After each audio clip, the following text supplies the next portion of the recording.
Okay, let's get started. I'm so excited to introduce Tim Roughgarden. Tim doesn't need an introduction. He is a professor in Columbia now, and he also just started a very exciting research lab on blockchain in collaboration with Andreessen Horowitz. And before that, he was a professor in Stanford. Before that, he got his PhD from Cornell.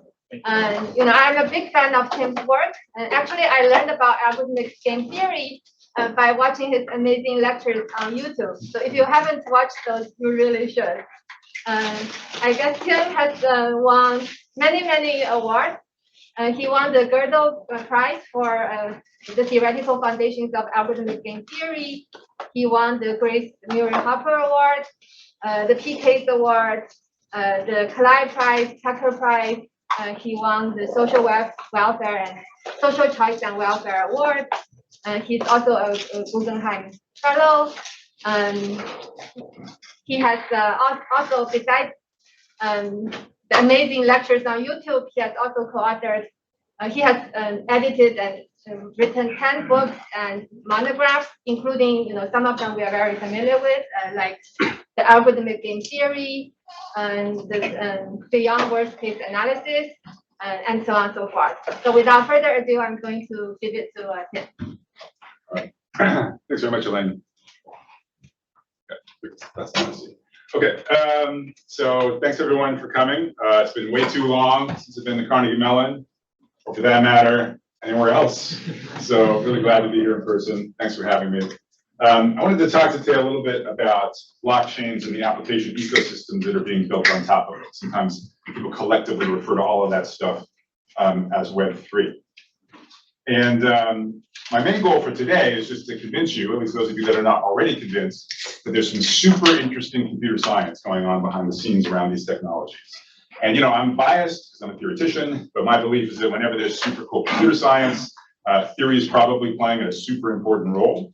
And indeed, if you look around in this application domain, you can see theory's fingerprints pretty much all over it. And so I want to give you a glimpse of that over the course of this talk. Good. So in my 25-year career as a computer scientist, I don't actually think I've ever seen a technology as deeply and widely misunderstood as blockchains and their applications. I think maybe it's sort of a power to the testament of first impressions. I think a lot of kind of viewpoints and opinions got pretty hardened in the first 2 years after Bitcoin first rolled out. And maybe some of those viewpoints were like kind of semi-accurate at the time, 8 to 10 years ago. But fast forward to 2022, and they're really not accurate at all. There's been many generations of blockchain protocols following Bitcoin, and also just the evolution of how we conceive of what these technologies might be able to accomplish is also much different than it was in the past. So what I wanted to do to start the talk is I just wanted to try to take an honest look at this technology from the year 2022, and not through the lens of investments, not through the lens of money, not through the lens of politics, but through the lens of computer science, and specifically theoretical computer science. And so let me tell you, when I look at it through that lens, let me tell you what I see. I like to structure the conversation in terms of 3 questions, okay? I like to call the what, the how, and the why. The what question, like I'm almost informally thinking about sort of blockchains as like a kind of computational model.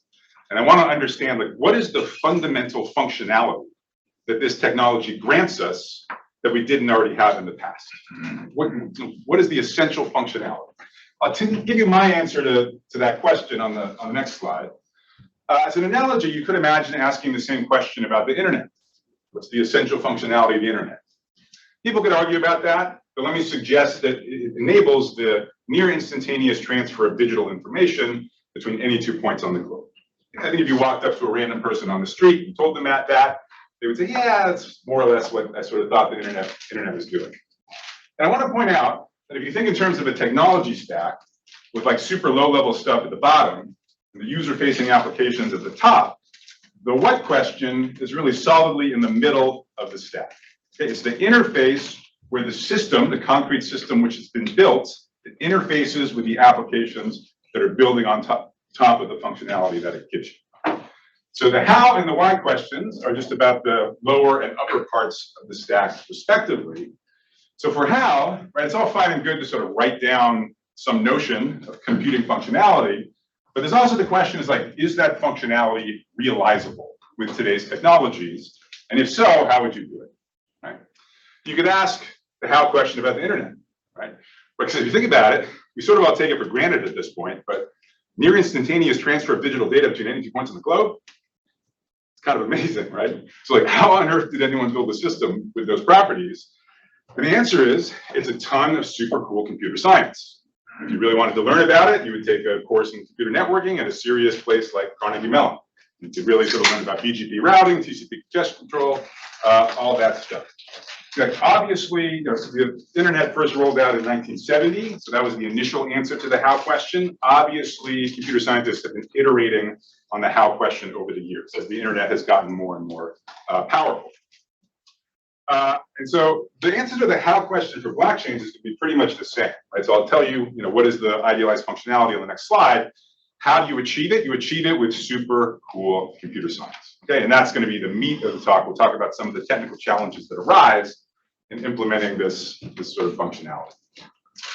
So it's also the top of the stack, sort of applications, which is the why question, right? So it's all fine and good to sort of write down something some system might be able to do. But there's also the question is like, why would anyone want that functionality, right? So why is it interesting? How does it change anybody's lives? Okay.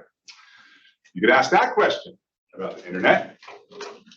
In 2022, you went up to a random person on the street and you asked them the why question for the internet. They could, off the top of their head, give you a zillion different really compelling answers.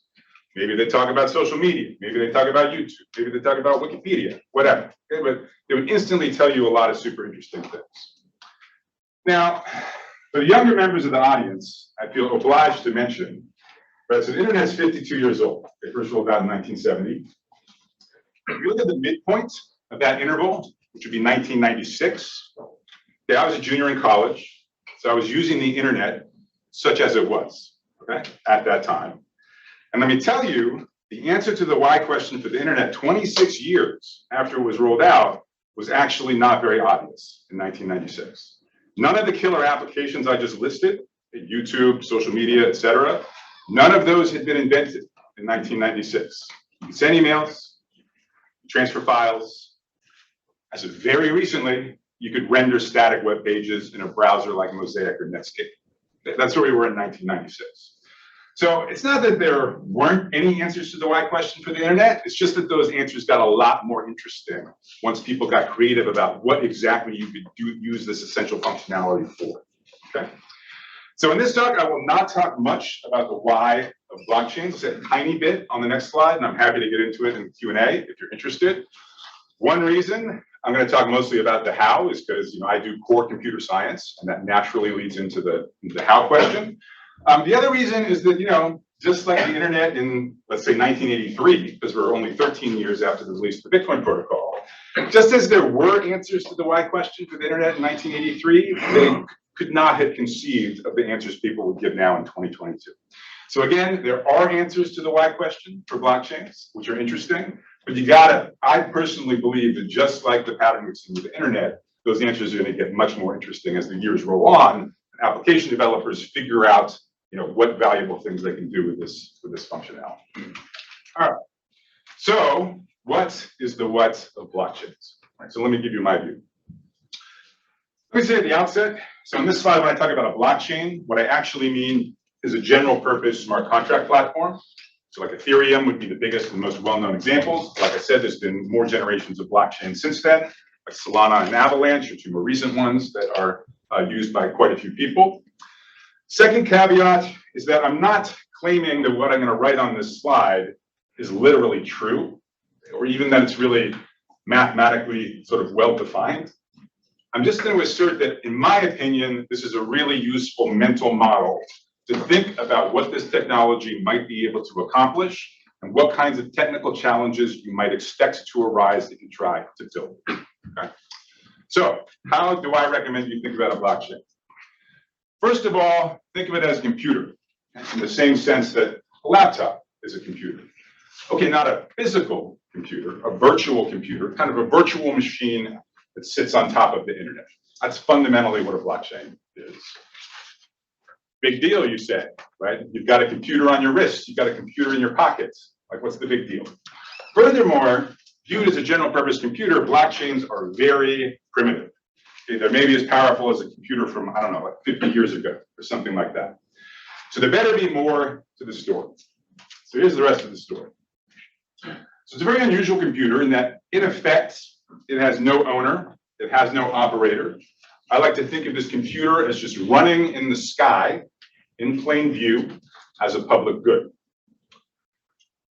Furthermore, it's open access. Anybody can use it. You might have to pay a usage fee if there's congestion, but there's no list that you need to get on. Anybody can use this computer that's up there in the sky. By use here, I mean you can sort of install new software, i.e. deploy new smart contracts, or interact with existing software, interact with smart contracts that have already been deployed. Okay, so it's ownerless, it's open access, and maybe finally, seemingly paradoxically, despite the fact that this computer effectively has no owner, it nonetheless enables a meaningful notion of ownership of end users. So as an end user of a blockchain like, say, Ethereum, there can be digital data stored on the blockchain, on this computer in the sky, that you own in the same kind of sense that you own your physical possessions. So a meaningful notion of ownership with this general purpose computer in the sky enforcing property rights on your behalf. And when I say property rights, I mean it in the traditional sense. Things like right to use, right to exclude, right to transfer, and so on. Okay, so through cryptography, this computer can track ownership and enforce property rights. So that's my answer to the what. And I can't imagine how you would realize this combination of properties prior to the advent of blockchains. I just don't think you could do this. I argue this is fundamentally new computing functionality, a new combination of properties that we simply didn't have before. Okay? That makes it a logical possibility, not a foregone conclusion, a logical possibility that this new computing functionality could enable truly world-changing applications. Okay? That has not happened at this point. I don't know whether or not it will happen, but I'm extremely curious how this plays out. Because this is a type of computing we just didn't have before. History shows that you give people a new type of computing, it might take them a little while, but eventually they figure out some pretty amazing things to do with it. Okay, and that's really going to be, if we get a super compelling answer to the why question, applications that change the life of a randomly sampled person on Earth, like the internet has at this point, it's going to be because application developers figure out extremely valuable ways of taking advantage of this new combination of properties. Okay. All right, so let me get into the meat of the talk, where I really want to sort of drill down on the how question and talk about some of the technical challenges that come up when you try to implement this functionality of sort of this open computer that lives in the sky. And I've optimized the talk for breadth rather than depth. So there's going to be 3 sort of technical case studies. I've chosen them to deliberately be very different from each other. They sort of draw on very different parts of theoretical computer science, algorithmic game theory, distributed computing, and proof systems. Of course, as a consequence, I will not be able to go very deep into any of them. Obviously, I'm happy to talk afterwards about sort of, more details about all of the results I'm going to briefly mention. Okay. I want to start by the challenge posed by the sort of open access property that we want of this computer in the sky. Specifically, how do we make that economically viable? Which will lead us to a discussion of transaction fee mechanisms. Okay.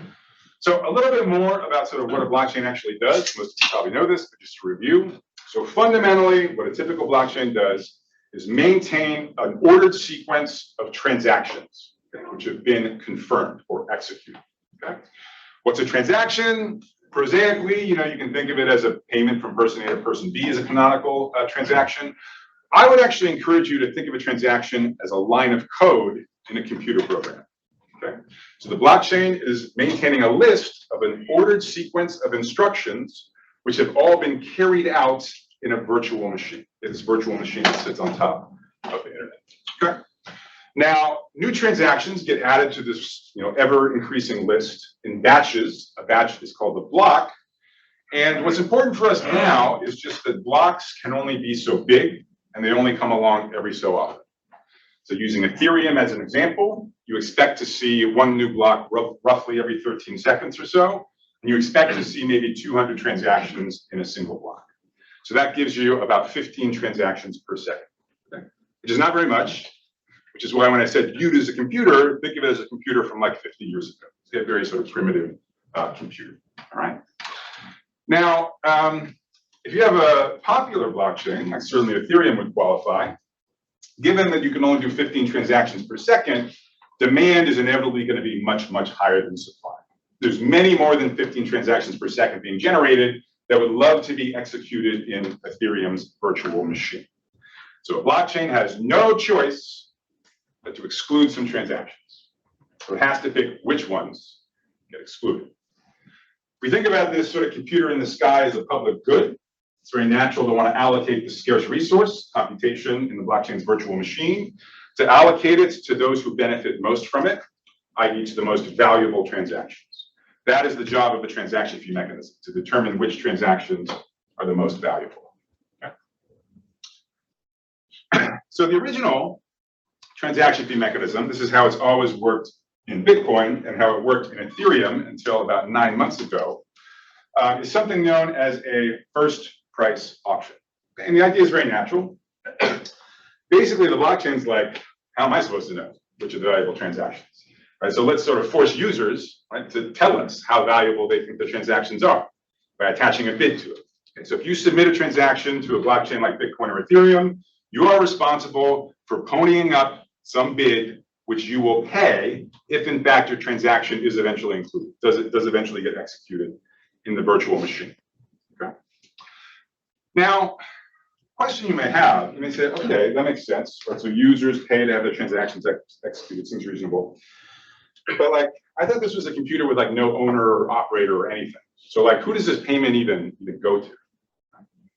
So to answer that question, let me unpack a little bit what I mean by sort of no owner. And we'll get much more into this in the second segment. So really what I mean by having no owner or operator, what I mean is there's going to be a network, physical machines, a network of nodes, ideally a really large number of nodes, like say 10,000, which will be together coordinating to carry out a simulation of a virtual machine. All of the instructions that they've all agreed upon so far, they're all keeping track of the instructions that have been executed and the consequent states of the blockchain's virtual machine. Okay? That's going to be that consensus protocol. More on that in a few minutes. Now, in addition to these 10,000 nodes keeping track of what's happened thus far, they're also responsible for keeping track of what happens next, adding new transactions to this running list. And unlike maintaining the past, which all 10,000 of them sort of do together, in most public blockchains, including, for example, Bitcoin and Ethereum, when a new block is added, when a new batch is added, actually just one of the 10,000 nodes is going to be single-handedly responsible for figuring out what's in that batch. Okay. That's going to be a very important property in this part of the talk. 10,000 nodes are all keeping track of what's happened, but any new batch is added by only one node unilaterally. Which node? Well, for now, think of it that we're just randomly sampling from the whole set. So 10,000 nodes, pick each one with 1 in 10,000 probability. Now, in practice, you need to worry about things called Sybil attacks. So that leads you to notions of like proof of work or proof of stake. But whatever, these are all just methods for picking one node randomly from the full set of nodes. And then whichever one gets randomly selected is the one that gets to choose the 200 transactions that get included into the next batch. Okay. So that's very important for us. And knowing that, now it seems kind of clear where the user's payment should go to, right? If your transaction ever gets included in the blockchain, there's some block that it belongs to, there's some unique node that's responsible for putting your transaction in that block instead of somebody else. So it seems like they should be the one that gets your payment. And that's a first price auction. Users submit bids with their transactions, block producers produce blocks one by one. The payment transfers from the user to the producer of the block that includes that transaction. So that's first price auctions. If you studied any auction theory or mechanism design, you know the first price auctions, while natural, have some serious issues. And in particular, it's very hard to figure out how to bid in them, right? So if you've heard of something like a second price auction or a victory auction, the BCG mechanism, those are auctions where it's very easy to figure out how to bid. All you do is figure out the most you'd be willing to pay, submit that as your bid, and go home. It's guaranteed to be optimal. When you're paying your bid, like in a first price auction, all of a sudden things are tricky. Like you want to get included in the block, but you also want to bid as little as possible, subject to getting included. So how low a bid can you get away with? Kind of depends on what everybody else is doing, the other people's bids. So to strategize in a first price auction, you need to reason about what your competition is doing. Okay? And that's hard, right? We've known it's hard for decades. It certainly doesn't get any easier just because we're in a blockchain. Okay?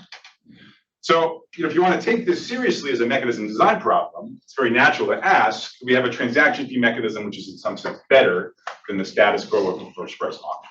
For example, one that's easy to participate in the same way of the second price auctions in the VCG mechanism. Okay. So that's the question I want to look at now. Before I get into it, I hope this problem seems pretty natural, right? It's like pretty fundamental. A blockchain has to figure out which transactions get in and which ones don't. We need a mechanism to make that decision. Hopefully it seems like a basic problem. But at the time I did this work, which was in 2020, it actually was extremely timely for the Ethereum blockchain in particular, who at that time were contemplating jettisoning the original first price auction in favor of a much more sophisticated mechanism, which I'll tell you more about in a few slides, but basically they wanted to start using congestion pricing. Okay? And so this new transaction fee mechanism was described in an Ethereum improvement proposal, specifically EIP 1559. And it was a very polarizing proposal. And if you want in the Q&A, we can talk about why it was polarizing. But anyways, in 2020, some people really liked this mechanism, some people really didn't like this mechanism, which prompted Tim Byko, again, this is in 2020 this happened. Tim Byko, he's a sort of a key figure in the Ethereum community, and he did some community outreach. So he went to lots of different stakeholders, people who sort of write software wallets, people who run exchanges, people who sort of run nodes that do block production. And he asked everybody, first of all, how do you feel about EIP 1559, like thumbs up or thumbs down? And secondly, if you're not a fan, is there anything we as a community could do to get you more comfortable with the possibility of moving over to this new transaction fee mechanism? And there are a bunch of responses, but the one I want to highlight is the quote, lack of a formal specification or proof for the mechanism that people can independently evaluate and critique. That was one of the main concerns listed.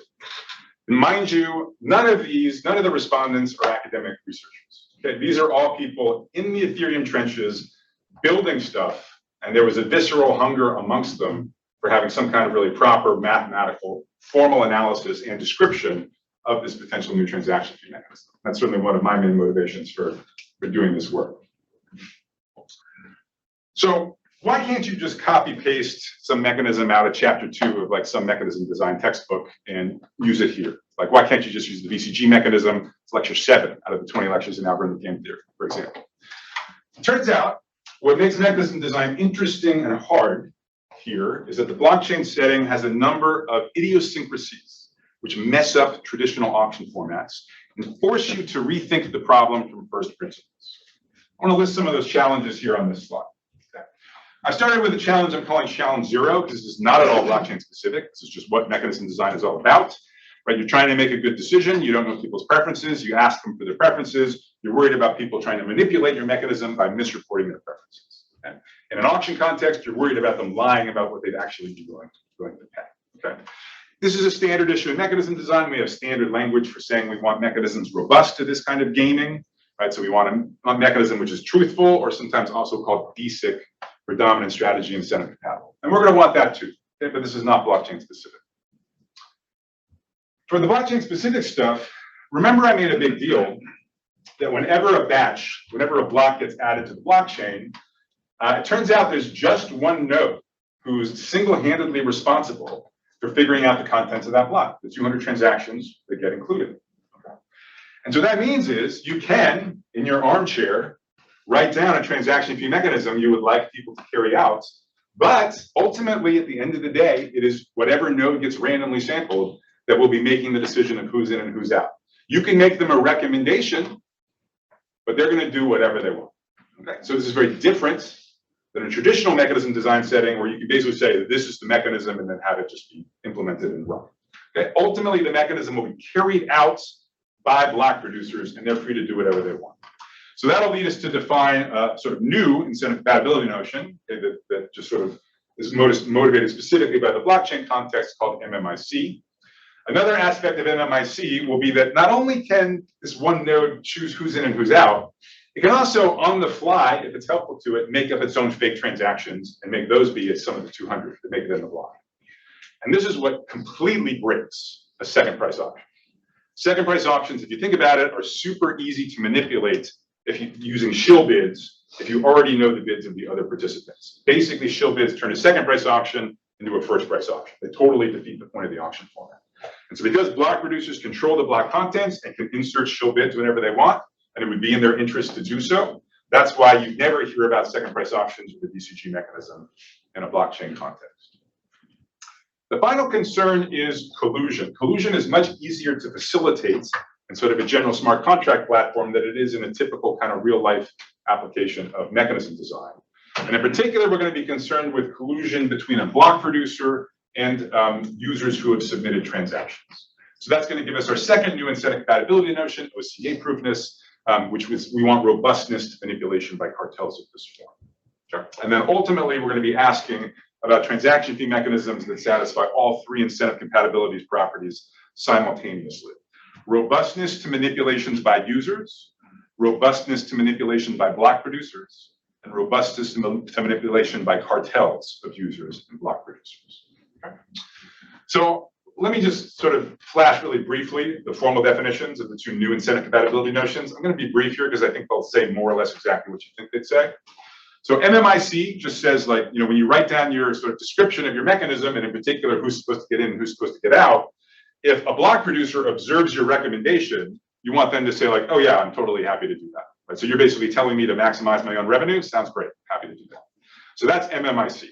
And this is the property that's really badly failed by second price auctions, the DCG mechanism. First price auctions sort of very easily satisfy this property. Okay. The second one, the second new incentive compatibility notion, this is robustness to cartels.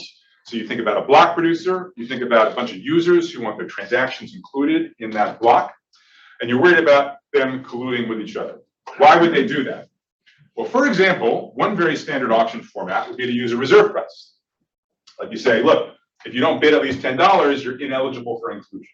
That's a common thing you use in auctions. If you try to use it here as a transaction fee mechanism, at least in the most straightforward way, totally doesn't work.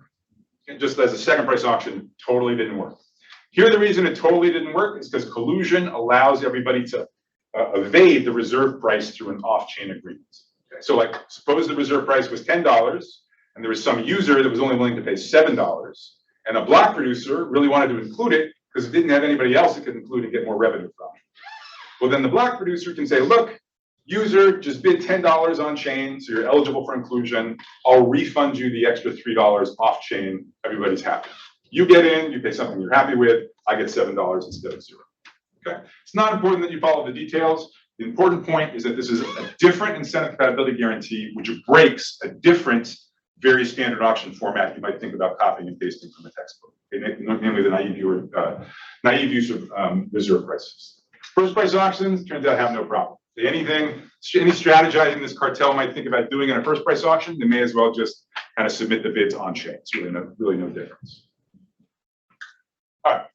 And so then the question then is, can we have all three incentive compatibility guarantees simultaneously? Okay. Again, to review, first price auctions satisfy the second and the third ones, and very badly fail the first one, because they're very much not truthful. So the question is, can we retain the robustness properties of first price auctions, but then also make it easy for users to participate? Okay. So I'll give the answer to that, but actually before I do that, I want to return to the story of Ethereum and this new congestion pricing based transaction fee mechanism that was being proposed in EIP 1559. Then once we talk a little bit about how this works, on the next slide we can assess how good is this transaction fee mechanism along the three criteria that we've spelled out, our three incentive compatibility notions.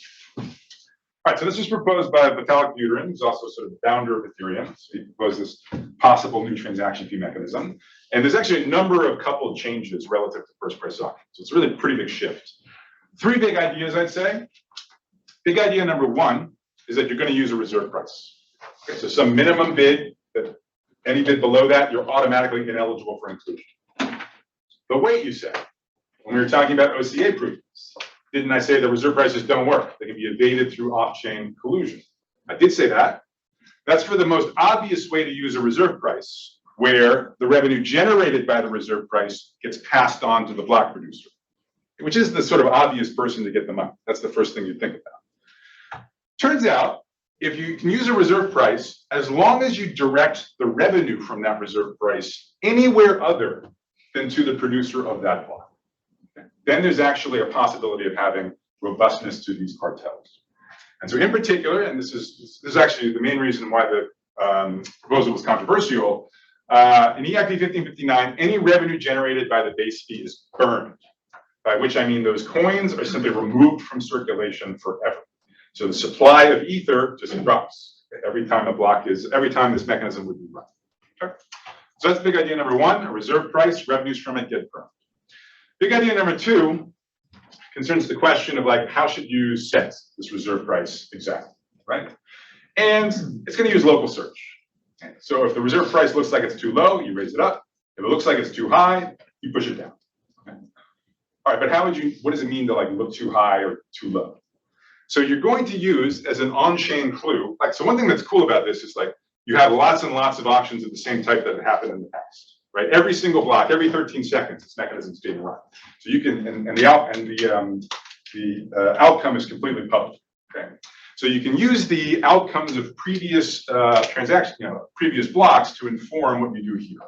So you're going to allow blocks to have variable size. You're going to have a target block size, let's call it 200 transactions. You allow there to be more or less. For technical reasons, you have to cap it somewhere. So let's say you cap it at 400 transactions. But you're really shooting to have 200 transactions per block. Now, whenever you see a block which has less, say 180, you interpret that as the reserve price currently being too high. And you want to drop it to try to make the next block bigger. If you see 300 transactions instead of 200, you interpret that as the reserve price being well too low. And you raise it up to try and make the next block smaller. So you use the sizes of previous blocks as an on-chain signal for to what extent you have excess demand or to what extent your price might be too high. So that's big idea number two. The big idea number three is basically just kind of an emergency fallback first price auction, which hopefully is used almost never, only in sort of one edge case. So what this means is, any user submitting a transaction, they have to pay the reserve price. That revenue gets burned. Users can optionally add some additional bid above and beyond the base fee, which would then get transferred to the block producer, just like in a first price auction. Okay, so it's kind of like a first price auction on top of the reserve price. And basically, the idea here is that there's this one weird edge case where, for whatever reason, the reserve price is way too low. So low that not only are the 200 transactions willing to pay it, but there's more than 400 transactions willing to pay it. So you can't fit everybody in even sort of one of these double full blocks. Okay? That presumably happens because you were exiting a long stable period of low demand. Suddenly you have a demand spike, like there's some new NFT mint or something like that. Okay? So there's going to be this transitory period where basically the reserve price needs to increase to catch up to where it needs to be, given the sudden demand shock. In that transitory period, you're going to have way more transactions willing to pay the base fee than your target. And at that point, you revert gracefully back to what you had before, back to the first price auction. So that's EIP 1559. Reserve price gets burned, it gets adjusted using the size of previous blocks with an emergency backup option to handle the case where you have a sudden jump in demand. How well does this transaction fee mechanism do? What's its report card? Remember, we have our three incentive compatibility notions: robustness to manipulation by the users, misreporting bids; robustness to manipulation by block producers; robustness to collusion. First price auctions, remember, that badly fail truthfulness. They do satisfy the other two.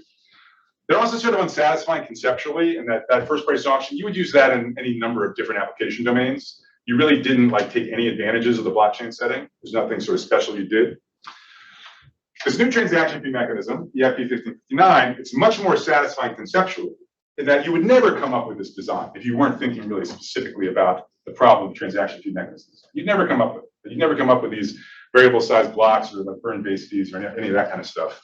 And in particular, it's using the fact that this auction happens every 13 seconds, and you can use the results of past auctions programmatically to inform what you do next. It also scores quite well on the report card. It's not an A+, but I think it's an A.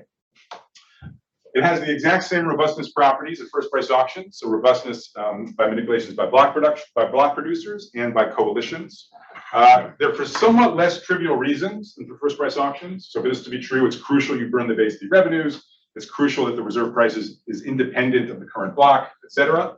But it is in fact true. And it's also usually DSIC. And by that, I mean it's DSIC except in the one edge case that I told you about. Okay, so if you think about it, right, there was that edge case where you revert back to a first price auction. First price auctions aren't DSIC, so evidently in that edge case, this won't be either.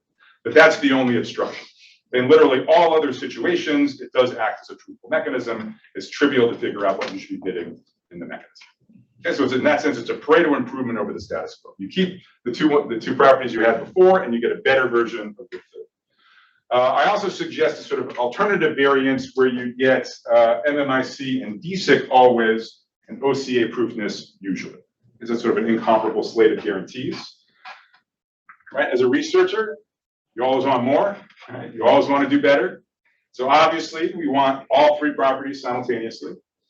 And there's a really nice paper by Hao Chung and Elaine Shi, so out of CMU, which actually shows an impossibility result. But for deterministic and for randomized mechanisms, there is not any transaction fee mechanism that always has all three properties. You must compromise in the way that the IP 1559 compromises, or in the way that the variant I suggested compromises. You can't have them. You can't have them all. Okay? They also, in this paper, have some nice positive. They propose some ways to relax these incentive compatibility guarantees to make them easier to satisfy. Propose some interesting novel mechanisms that actually do meet the relaxed set of criteria. So I don't know if you've already had a talk on this in a seminar or some other seminar, but I really think you should. It's a very strong paper. Okay. All right. So Tim, one quick question. Yeah. Is there any reasonable notion of instance optimality here? For example, is there any way I could say that some mechanism, perhaps this Euclidean mechanism, is doing as well as one could possibly do in the instance it's encountered? Yeah, I mean, we don't, at the moment, we don't have an objective function. I mean, so you get asked in terms of, let's see. So satisfying the three properties, for example. Yes, well, so then you have to think about, like, you know, parameterized versions of those three properties. Yeah, so I guess you could ask about violation of it. I mean, what is going to be true is outside that edge case, you will get welfare maximization at equilibrium. So in that sense, it's instance optimal with respect to the welfare objective outside of the edge case. I would have to think about ways to parameterize incentive compatibility, so you could ask the same question to them. So there is a question on the chat. What is the incentive for a node to be involved if the fee is burned? Yeah, so the tips, well, a couple of things. So first of all, there's a block reward. So with every block in Ethereum, there's a 2 Ether block reward, which currently is, I don't know, something like $7 grand. So you get that no matter what. And then also you get the tips. So you get any proceeds from the first price auction that's on top. And generally, under normal conditions, people tend to submit very sort of nominal but non-zero tips, just to give the miner at least some non-zero marginal incentive for including their transaction. Yeah. Is there some statement you can say in the sense of, like, because you're only using the first price auction when there's like really high demand, there's like less to be gained from trying to game the first price auction? Yes, so a couple of things. So first of all, it's not about whether it's not about demand, it's about the derivative of the demand, right? So the edge case is when the demand suddenly shoots up. If it's high but stable, there's no problem. You totally have DSIC in that case. So that's why I really mean it's a transitory period. I think you might argue actually the stakes are pretty high in those transitory periods. That actually, if you're sort of, if you figure out that you should be bidding higher sooner than other people figure that out, you actually can gain a lot from it, depending on the context. Yeah. So this is a question about bounding adversarial behavior. So let's say you had some adversary who just wanted to, make the chain more difficult to use, like some kind of maybe DOS-like adversary. And so in this case, can you bound how much how much of the time you're going to spend in this DAD non-DSIC case? Yeah, it'd be interesting to have any kind of analysis around making precise the intuition that under reasonable models of demand and the environment, you would have hopefully a few, like maybe less than 5% of the blocks ideally would be in this edge case. And there have been some simulations along those lines, but no real kind of rigorous analysis that I've seen. I see. Okay. So that's really a sort of open direction for future work. Yeah. So I mean, I'm calling it an edge case. I believe it's an edge case, but that really could use further support. Absolutely. Yeah, so in that case, it would be some adversary that is bounded in money, right? So I guess you could say that's the adversary capability. Yeah, thanks. Okay, so let me move on to the second part of the talk. We just focused on the open access nature of this computer that's in the sky. Now I want to focus on this ownerless nature. Okay, and I already sort of told you what I actually mean by that. I mean, there's going to be a network, a very large number of physical machines, nodes, 10,000 or something, which are actually all collectively carrying out this simulation of instructions being executed in a virtual machine. They need to stay in sync with each other. They're going to need a consensus protocol. Consensus, of course, is a really sort of classical topic in computer science. Fundamental work was done in the 1980s and subsequently. A couple Turing Awards were given out for this topic to Barbara Liskov and Leslie Lamport. And in the 1980s, people were not thinking about blockchains, obviously, they were studying consensus. So they had a different type of application in mind. And in particular, all of the applications they were thinking about were in what we would now call the permissioned setting. Permissioned just means that at the time you deploy the protocol, you know exactly who are the nodes that's going to be running your protocol. So a paradigmatic example might be like, suppose you have a database, you want to give customers access to it, but you don't just want to have one copy on one machine because the machine's going to fail like one day out of a year. And you want higher uptime than that. So maybe you say, okay, well, let's buy 7 machines, put them in sort of different parts all over the globe. And then theorists came up with consensus protocols, which say, oh, as long as 5 of the 7 are running properly, you're good. Okay, you'll have uptime for the entire time that you have 5 out of the 7. And if you look at the protocols, they really take advantage of the permission settings. They do a lot of voting. Okay, so they might do something like, hey, if you see 5 votes for the same action from different people, 5 out of the 7, then go ahead and sort of like take the next step. Okay, that's what these consensus protocols sort of fundamentally look like.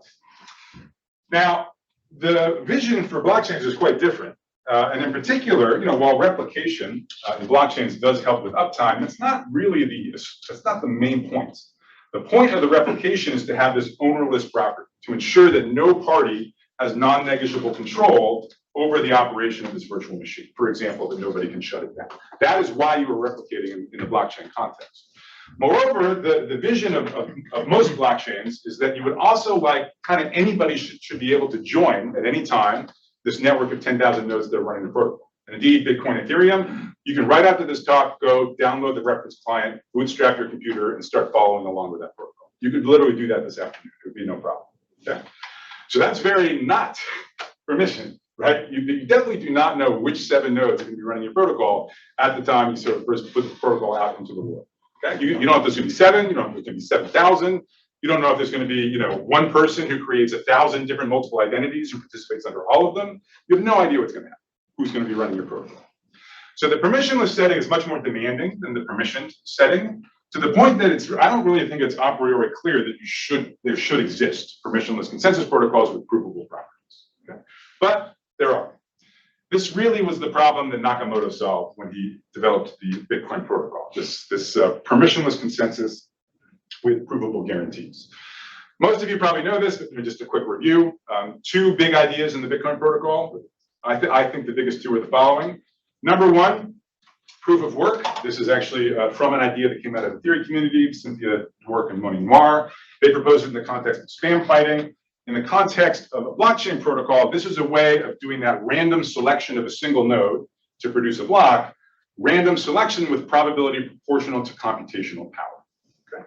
That is Sybil resistant in the sense that it doesn't matter how many identities you masquerade under, your control over the protocol is dictated by your total computational power, no matter how you spread them over your 1,000 different identities. Okay? So that's a Sybil resistance method of doing random selection of a node to propose the next block. The other big idea is longest chain consensus. So in fact, in Bitcoin, when you randomly sample a node, not only do they get to sort of unilaterally sort of propose a block, they also get to unilaterally propose a predecessor block, which means if 2 different nodes at different points propose a common predecessor, you get forks in a blockchain, making it ambiguous what the ordered sequence of transactions actually is. And so in Bitcoin, you kind of embrace this as part of normal operation. You're like, whatever, just use the longest chain. Anything not on the longest chain, throw it out, doesn't count. That's the second big idea. Now, at this point, we know there's a lot of other permissionless consensus protocols with provable guarantees as well. There's many I could write down. Let me single one out, Algorand's. First of all, just because it kind of is antipodal to Bitcoin in many ways. Secondly, because Algorand was co-founded by Sylvia McCallie, a well-known figure in the Turing Award winner and well-known figure in the theory community. Algorand is a permissionless consensus protocol. It works very differently. It does random selection in a different way. It does not use proof of work. It uses something else called proof of stake, whereby nodes lock up stake in the native currency in some smart contracts. And then the protocol picks a node uniformly at random, not uniformly at random, picks a node with a probability proportional to the locked up state. This is Sybil resistant in a similar sense, right? It doesn't matter how many IDs you've generated for yourself. All that matters is what fraction of the locked up state belongs to any of your identities. Okay, that's what controls your amount of voting power. It also does not use the longest chain rule. It does something which much more resembles the famous protocols from the 1980s and 1990s, whereby all of the nodes running the protocol come to consensus on a block by block basis. Okay? So you wind up never having forks in a protocol like Algorand. Everybody agrees on block B1, then you proceed, everybody agrees on block B2, et cetera. And that's all there is to it. Okay? So I mentioned these to convince you that the permissionless consensus design space is non-trivial. Okay? Not only is it not empty, but it has multiple inhabitants that don't really look that much like each other. Okay? Further, right, so we saw one is proof of work, one is proof of stake, one is long-chain consensus, the other one is like these protocols from the 80s. They both have provable guarantees, but they're incomparable provable guarantees. And so let me tell you what those are. Whenever you're analyzing consensus protocols, there's kind of two challenges that you have to worry about, two sort of things conspiring against you. One is the fact that some of the nodes running the protocol may not be running it correctly. Maybe they're just buggy, maybe they crashed, maybe they're controlled by malicious actors trying to mess you up, or So you're going to have some assumption, some lower bound on the number of nodes that are running the protocol correctly. That's important. Secondly, you need to say exactly what you're assuming about the communication network, okay, the messages that the nodes are sending to each other, and how reliable that communication network is. So those are two dimensions along which you can make stronger or weaker assumptions. So for Bitcoin, the bad news is that it makes a very strong assumption about the communication network and works what's called the synchronous model. Synchronous model means there's an a priori known bound capital delta, like say 10 seconds, and that you're guaranteed that every message ever sent will arrive at an intended recipient within that time delta, okay, within 10 seconds. Literally, that never is violated. So that's a synchronous model, very strong assumption of the communication network. As far as the lower bound on how much on the nodes running the protocol correctly, you need 51% of the hash rates. Okay, remember, sort of your power is proportional to your hash rates. That's what we see hash rate there. You need a strict majority of the hash rate to be running the protocol correctly. If both those two assumptions are satisfied, you get the guarantees that you want from a consensus protocol. You get something called consistency, which just says that all of the nodes stay in sync and they never get confused about what the ordered sequence of transactions is. And then you also have liveness, which just says as long as there's stuff to do, it gets done. As long as there's transactions to process, they keep growing the ordered list. Algorand, meanwhile, the good news is it makes a much weaker assumption about the communication network and works at something known as the partially synchronous model. You still have this parameter delta that's bound to maximum message delay, but it applies only at some distant point in the future, after some unknown global stabilization time, GST. Okay, so it's like the network's just acting crazy for a while, and then at some point it settles down, and that's actually good enough for Algorand. Okay, it doesn't need to be operating normal at all times, just operating normally eventually. Okay, so that's the good news, much weaker assumptions about the network. On the other hand, like obviously hash rate has changed to stake, because we're going to prove working for stake. But what I want you to focus on is that actually now we need more than a strict majority of the stake to be running the protocol correctly. We need a super majority, we need at least 67%. If you're willing to make those two assumptions, partially synchronous model, 67% on a stake, again, you get consistency and liveness. Here, consistency holds always, even when the network is acting completely crazy. Nodes never get confused about what's the ordered sequence of transactions. Liveness, as you would expect, that's going to, you're only going to have that guaranteed once the network is stabilized and messages are actually getting. Okay. So consistency always, liveness after global stabilization. So incomparable guarantees. So the fact that there are these different inhabitants of the design space with these different properties sort of led Andrew Lewis Pye, who's a professor at London School of Economics, Andrew Lewis Pye and myself to sort of, over the last couple of years, think about a general research agenda, where basically we just want to know, okay, to what extent do the properties that you want your protocol to satisfy, to what extent do they dictate what it has to look like? Okay, the implementation details. To get the guarantees of Bitcoin, is it essential that the blockchain protocol looks like Bitcoin?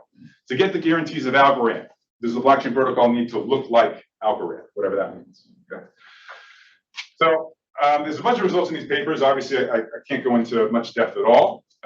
Just to give you sort of the spirit of the results, we can prove things like the only way that you can get the guarantees that Algorand offers, in particular, partial consistency in the partially synchronous model, subject to other sort of obvious constraints that you want. So first of all, there's one theorem which says it's essential that you use proof of stake, that you can't use proof of work. Okay? Or if you don't use proof of stake, you need to use some other notion of civil resistance where your control over the protocol can be read off of the blockchain state. Secondly, using BFT type consensus, not longest chain. So it's also important. Algorand does not use longest chain.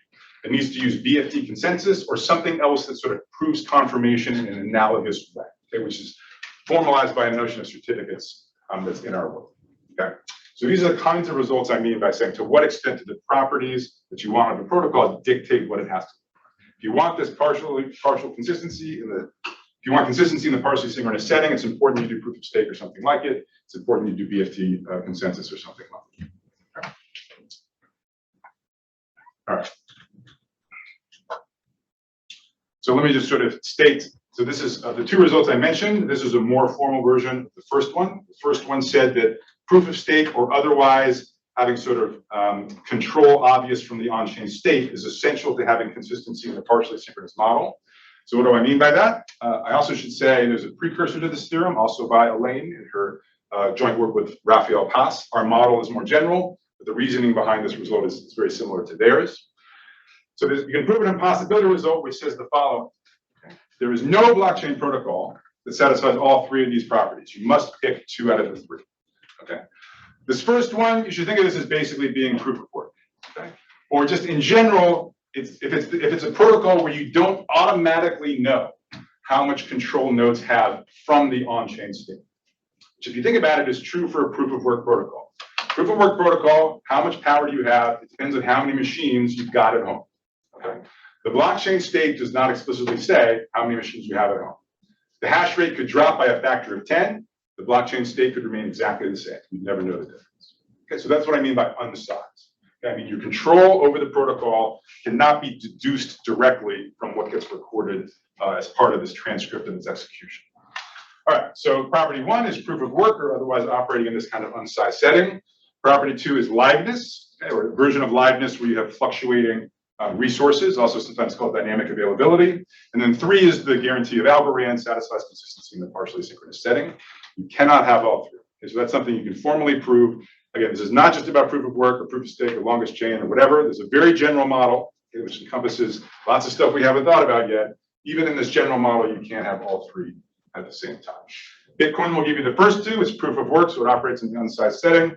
It's not so hard to see that it's live, and as a consequence, it cannot have Algorand's guarantee. It cannot be consistent in the partially synchronous setting. Algorand will get you both of the bottom 2, but it's proof of stake. It's not in the unsized setting. So that's the sense in which I mean you need to be proof of stake or otherwise sized, otherwise have control of the protocol deducible from on-chain information if you want to match guarantees of Algorand. I want to say just a couple minutes briefly on the last technical topic. It's not something I've worked on personally, Snarks, but I want to mention it briefly because it connects a topic which is very deeply embedded in the fabric of theoretical computer science, namely proof systems, with an ingredient that has turned out to be absolutely crucial for blockchains to realize their full potential. And so it's just something as a theoretical computer scientist that just find this totally amazing. The motivation for Snarks is scaling up a blockchain. We've got this big computer in the sky. Currently, it's very primitive, 15 transactions per second. That's a problem. Number 1, it's just not that much computation. It limits the applications you can do. Number 2, it means the computations you can do are super expensive, okay, just because demand is so much higher than supply. That indeed has been the case for the Ethereum blockchain for the last couple of years. Okay, so we want to take this big computer in the sky, we want to make it more powerful. We want to give it a better processor. We want to give it a bigger main memory. Okay, so what does that mean? A natural idea is to try to boost that computer's computational power by grafting in sort of physical computers that live outside of the blockchain protocol.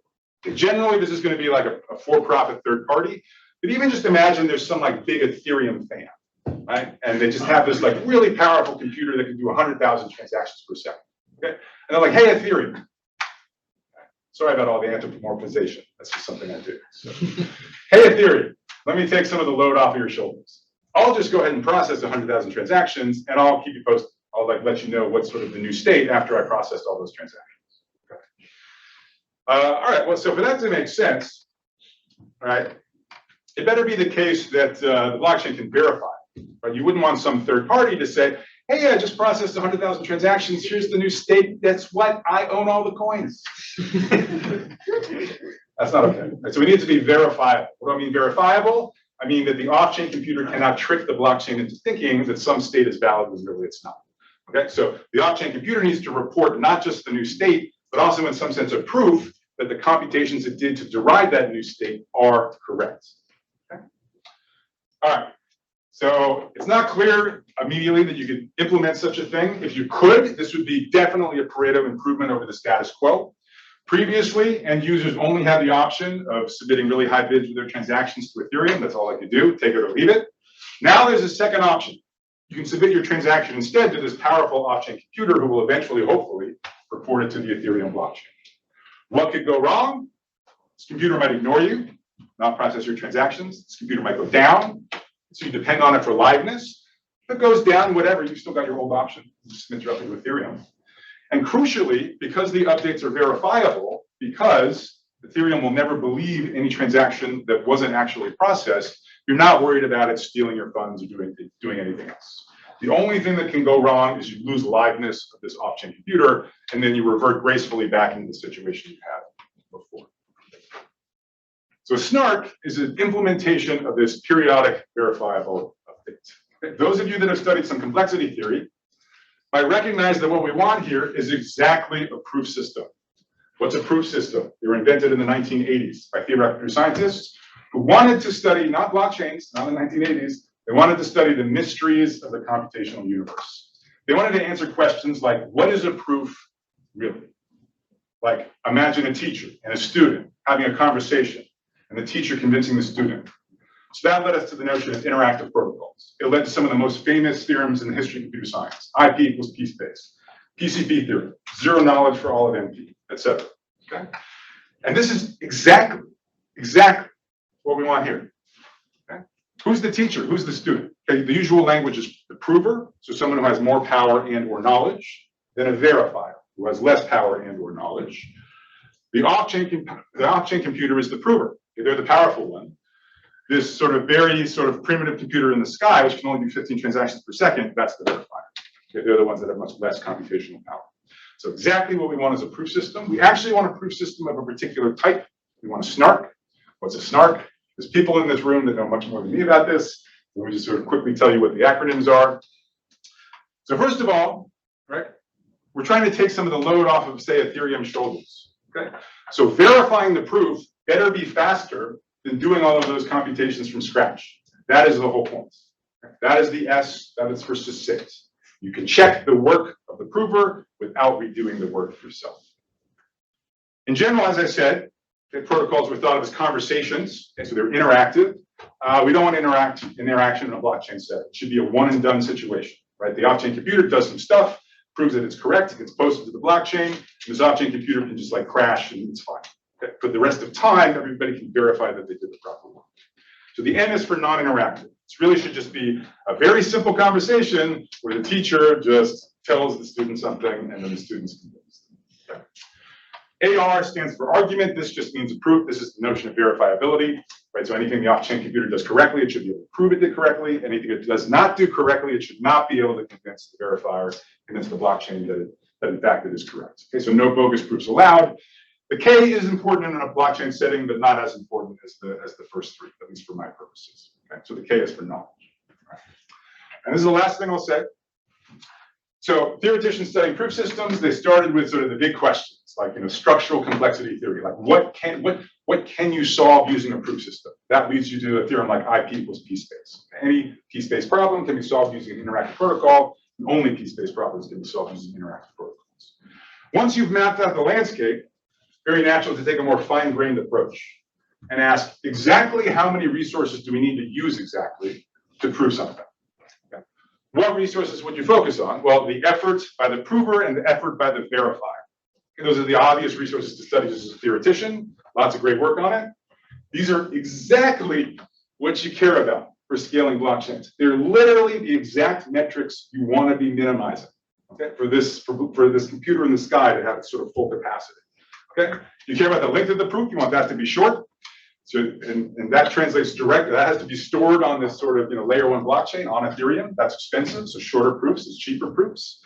Remember, computation is scarce on the Ethereum blockchain. Okay, so it's expensive. So verification time directly corresponds to how much work the L1 has to do, Ethereum has to do. And finally, prover time, right? So this is going to limit exactly how much this altruist can actually help, right? So if they can process 100,000 transactions per second, but it takes 10 years to produce the proof of correctness of those 100,000 transactions, it doesn't help. So minimizing prover time means maximizing the sort of boost in computation that off-chain computers are going to be able to add to this computer in the sky. Okay, so it just matches up absolutely perfect. So pretty much out of time. So just to remind you, what were the key takeaways of this talk? So first of all, blockchains are computers. They're computers that are in effect ownerless, have no operator, open access, and yet despite all that, they're actually in a position to enforce property rights in the traditional sense for digital data that's stored on that computer. That functionality is non-trivial to achieve. Just like with the internet, a ton of interesting computer science is going into realizing it. And I just showed you a few examples, again, touching on all kinds of different parts of theory and computer science, algorithmic game theory, distributed computing, and proof systems. And I think I'll stop there. Thanks.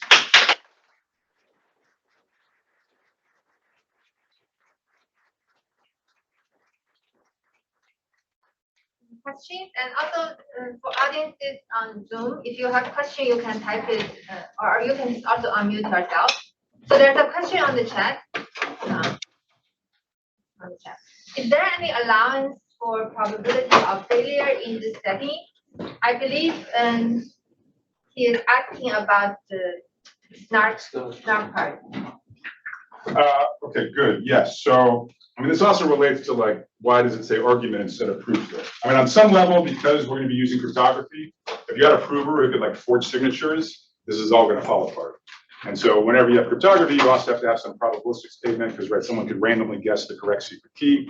So there is going to be the usual kind of, with nothing bad can happen except with negligible probability. That would be part of the formal statements. Yeah. I have a question. So you mentioned about 1550-19 polarizing. I was wondering if you can comment on that more. Sure. And also after the deployment, now they actually have real world data, right? I guess are people convinced now that it's good? Yeah, yeah. Good. So why was it polarizing? Basically, this is the reason why it was polarizing right there. Base fee revenues are burned. And my understanding is that the way this came about is really, the way I told the story, I think is pretty historically accurate. My understanding is the goal was to have a transaction fee mechanism, which is much easier for people to figure out how to bid. So there's this idea of congestion pricing. They're like, oops, we can't just give the revenue to the block producer. Oh, but we can throw it away. And then all the game theory is fine. Okay. So as far as I can tell, the burning of the base fee revenue was dictated purely by game theoretic concerns. Okay, that was the reason. Okay. Starting from the sole objective of just having it easier to participate in auction. Now, once people realized that this was sort of one of the consequences of switching this transaction fee mechanism. Again, remember, first price auctions, nothing was getting done. First price auction, user submits a bid, all of it gets transferred to the block producer.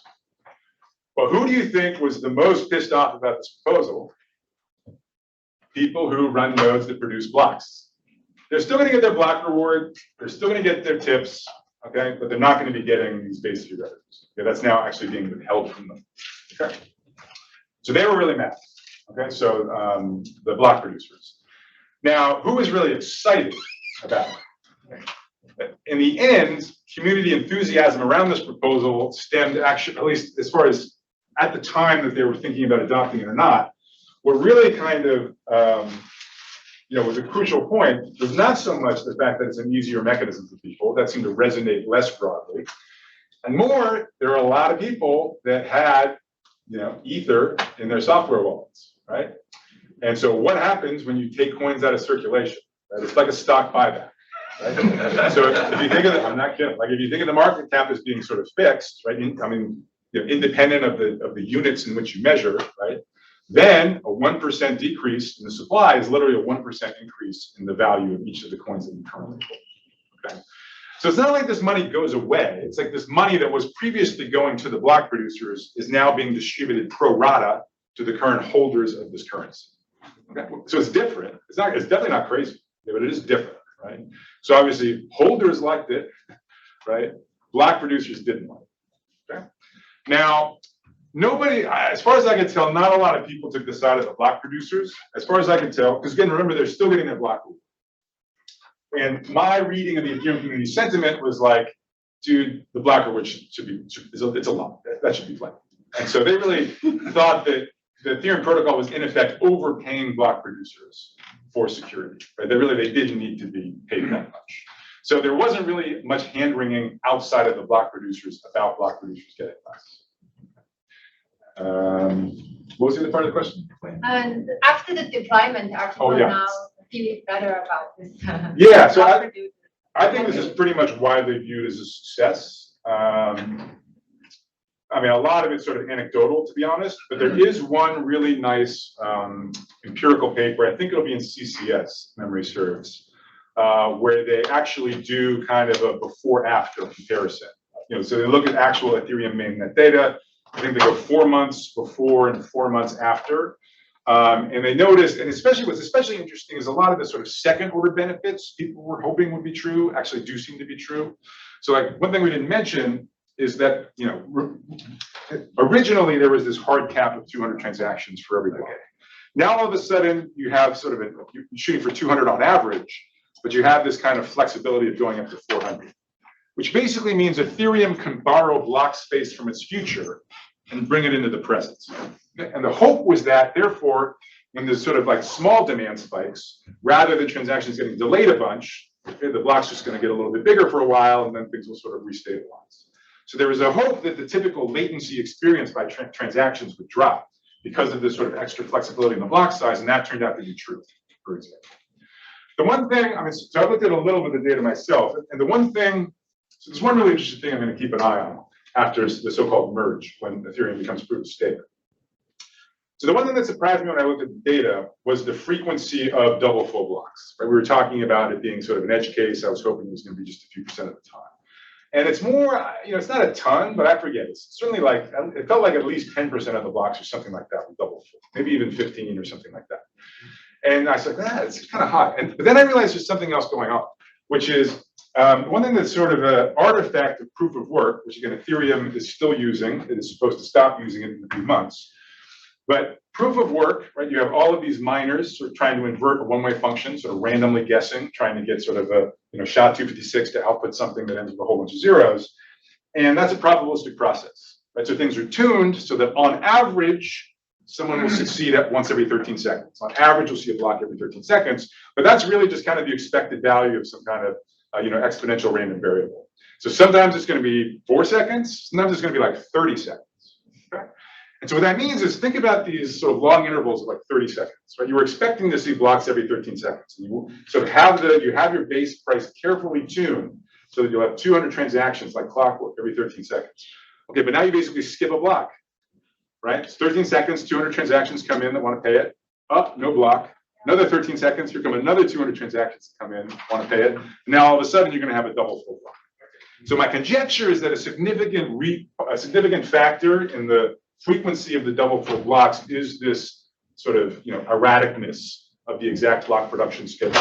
When they change to proof of stake, actually it'll be a timed system.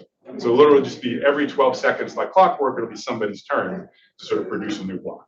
So I'm very curious, like after the merge, maybe at that point, you will see very infrequently these double full blocks.